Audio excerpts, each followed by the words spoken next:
Hi, welcome to Travel Tales with Judith. I'm Judith, and I share stories and experiences from a lifetime of travel. This is episode 25. All three of these have to do with a trip to Spain that I took quite a while ago. And they also have to do with ending up innocently in the wrong place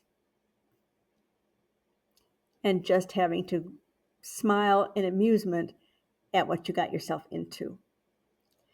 One of them was I was in Madrid and I was walking home from the theater at night, at midnight, back to my hotel.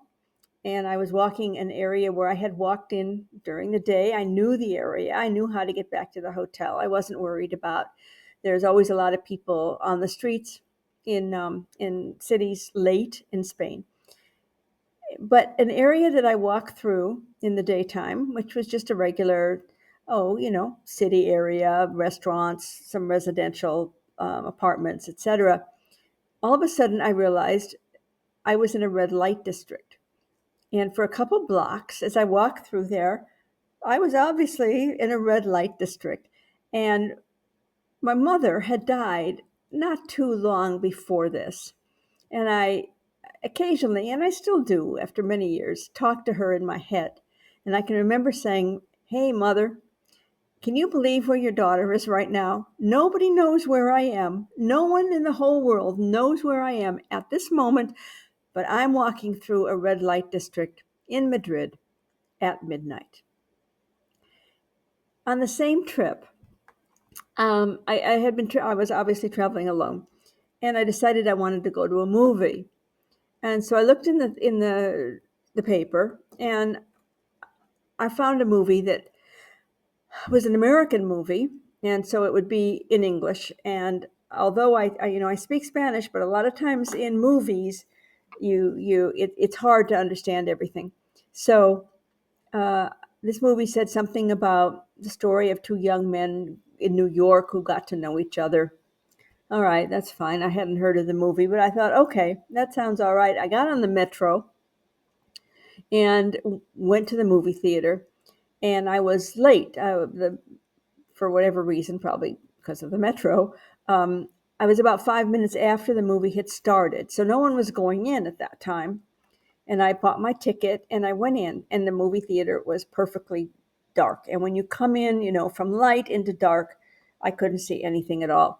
And I made my way down the aisle until I could kind of see a vacant seat. It looked very full. And I thought, oh, this is going to be a good movie. And I got, crawled over a couple people and sat down. Yeah, it was fine. And I watched the movie, and it actually had a homosexual theme about two young men. I can't tell you what else was in the movie at all. It was okay. It wasn't a great movie, but the theme was fine. I didn't care until the lights came on. The movie theater was full. I was the only woman in that theater, the only one. And I can remember just looking around, and as we stood up and people were starting to make their way out, I just had to smile to myself and think, this is really an interesting, experience that I'm having right now, because I am in a theater probably with at least at least 100, 150 men, no women. And I thought, well, that's what happens, that I didn't expect just because of the theme of the movie, that I would find myself in a situation like that. But that's when I can always smile and go, "Yep, Jude, you're in a one of these interesting places that you had not expected to be." And the last one was I was in Salamanca, and I had found out that this was a different trip. I found out that prices had gone up significantly, and I did not have enough money budgeted for that trip, and there I was. So I was going to have to lower my expectations. So I found a hotel in Salamanca, and I went in and got a room, and the room was about the size of a bathroom. It was tiny.